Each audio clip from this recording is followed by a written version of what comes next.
Pengajuan Presiden kedua Soeharto sebagai pahlawan nasional untuk tahun 2025 menuai kontroversi. Pasalnya, rekam jejak Soeharto cukup kontroversi selama menjabat sebagai Presiden 32 tahun.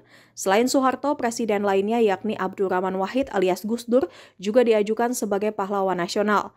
Ternyata semasa hidup, baik Gus Dur dan Soeharto memiliki hubungan yang cukup buruk. Soeharto tidak menyukai Gus Dur lantaran Kiai Nahdlatul Ulama alias NU itu sulit dikendalikan oleh rezim.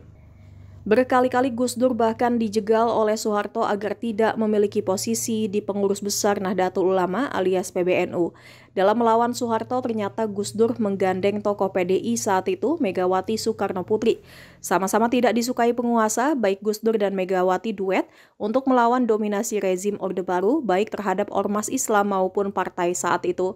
Dimuat buku biografi Gus Dur yang ditulis Greg Barton, Gus Dur disebut memiliki hubungan baik dengan Megawati di tahun 1995. Keduanya pun cukup akrab lantaran memiliki sejumlah kesamaan, yakni Megawati yang cenderung kaum abangan dan Gus Dur yang merupakan Nahdiyin. Duet Gus Dur dan Megawati pun sempat membuat rezim Soeharto gusar. Pasalnya, keduanya sama-sama memiliki pengikut yang cukup loyal dan besar, di mana Gus Dur merupakan cucu pendiri NU dan Megawati adalah anak Presiden pertama Soekarno. Kerjasama erat ini membuat Gus Dur dan Megawati saling bergantung satu sama lain untuk menghalau kekuatan Soeharto. Keduanya pun kerap konsultasi dan saling memberi nasihat untuk melawan rezim Soeharto.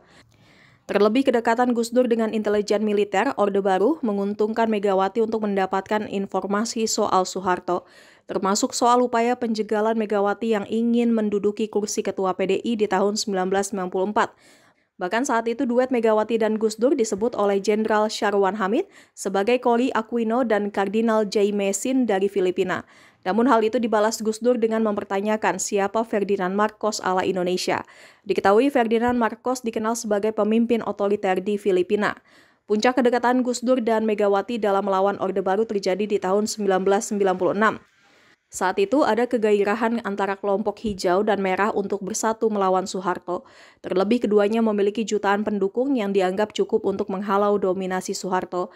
Namun demikian Gus Dur yang berkawan baik dengan intelijen militer mendapatkan kabar bahwa Soeharto semakin sulit dikendalikan semenjak istrinya Butin meninggal dunia. Gus Dur pun kemudian memberikan kabar buruk tersebut ke Megawati dan memintanya agar untuk berhati-hati. Gus Dur khawatir akan ada pertumpahan darah di PDI apabila Megawati terlalu terlihat tersorot di tengah rezim. Terlebih kedekatan Gus Dur dan Megawati dikabarkan membuat Soeharto berang mengingat pemilu berikutnya semakin dekat. Ketika itu Gus Dur dan Megawati menjadi idola kaum muda yang menguasai 60% pemilih di pemilu. Hingga akhirnya pada 1997, pemerintah memerintahkan agar PDI segera mengadakan kongres untuk menggulingkan Megawati. Dalam kongres tersebut, Megawati dan pengikutnya dilarang hadir. Penggulingan Megawati dari tampuk kekuasaan PDI ternyata membuat para pendukung Putri Soekarno itu mengamuk. Peringatan Gus Dur kepada Megawati soal Soeharto yang menyiapkan pertumpahan darah pun tidak didengar oleh ketua PDI tersebut. Hingga 27 Juli 1997.